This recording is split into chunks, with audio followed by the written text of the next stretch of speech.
Avengers Assemble. Welcome back to the channel and thank you so much for watching. If you're enjoying the videos we produce, please consider liking this video and subscribing to the channel. And if you're in a position to help the channel, you can check us out on our Patreon, the link of which is in the description below. So this is your last chance to turn back, and that is our Marvel Echo leaks. If you don't want any spoilers whatsoever, then yes, turn back now. We've discussed this on the Discord. This has been covered. And again, there's spoiler warnings there as well. But if you're watching our videos and you want to be spoiler free, this is your warning. And now we're going to get right into it.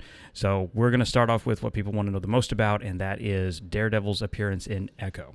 So Daredevil and Echo are going to have a really incredible fight. That fight is going to be in the past, though. It's not a present day fight. Daredevil and Echo have a fight in the past. That's basically her birth as a villain and as Kingpin's assassin. And in this fight, it is a single shot scene, which is very reminiscent of the, I'm going to call it iconic, the iconic Daredevil hallway fight. I think that's really fair to call it iconic. Everybody goes back to that point and talks about it. So Echo's journey throughout the show is explored through various flashbacks. There's a tragic car accident, the loss of her leg, the loss of her mother, her father's ties to Kingpin. And all of this is framed with Echo going on a very spiritual journey.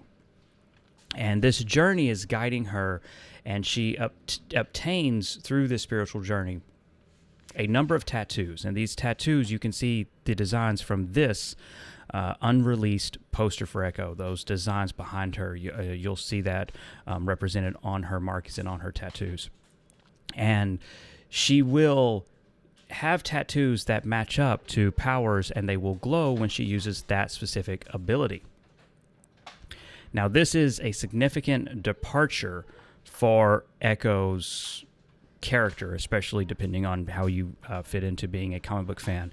But Marvel Studios isn't shy about significantly changing or adapting their characters. Obviously, I'm of two minds about this. It's an adaptation. The original character's there and will always exist. Let's see what they do with it. Let's see what they do with it in this universe. But, it's always a shame when it's not as faithful as it could possibly be. And I say that knowing full well that a lot of Iron Man is not the Tony Stark that was in the comics before Robert Downey Jr., so it is what it is, I guess. But Echo will be empowered by the spiritual figures from her past and from her tribe, very powerful women in her history. And I think that's going to be the key sticking point in terms of comic fandom. The general audience isn't going to know Echo. There's not going to be that kind of relationship with her history or with what she can do or who she is / was in the comics. And she's recently also had the Phoenix Force, for those of you who don't know. But my question to you is, when it comes to these changes, and already we saw this even with Hawkeye, with how Marvel Studios has chosen to approach Echo and her journey, I want to know how you feel about it. If you've read the comics, how do you feel about the changes they've made, though, whether it be small changes or really significant ones, like how her powers are going to be portrayed and presented, and frankly, just a completely different power set, really. So then also, I wanted to add one last thing before we wrap up, and that is a statement on, because I saw this on one of our comments, and it is the question, who asked for this? And that to me is a disingenuous question. That to me is an unfair question. You could say that about literally any media. These are superheroes. These are based off superhero comic books.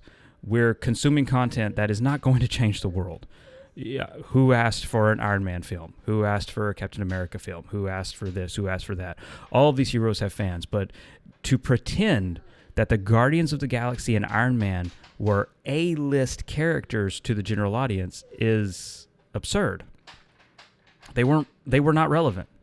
They did not matter. Thor, not these characters were not a big deal before they were explored on the big screen, and that really threw them into the stratosphere. But it is an unfair question. It's frankly just offensive. We're living in the time of streaming where any character has potential to have a story told. Echo's had a great comic book. She's had a great comic book arc. I know it varies. Everybody has their favorite stuff. I do mine as well. But the fact of the matter is, there's a lot of material. There's a lot to explore. And it's unfair to go, why does this exist? It exists because somebody wanted to make the story. It exists because they think there's an audience for it. They believe that there is an audience for it. And we'll see what happens when the show comes out, when the ratings come out, when how it's reviewed, how audiences take to it, what the viewing numbers are. But I don't think it adds anything to the conversation, because you could literally say that about any IP or property. We're not saving the world. We're not saving people. We're not curing diseases.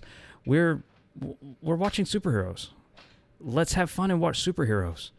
And if they have a story to tell with a lot of these characters that I never thought I'd see outside of comics, then I'm totally ready for it. I'm ready for more. So, above all else and most importantly, stay safe, take care of others, and have a marvelous day. Bye, everyone.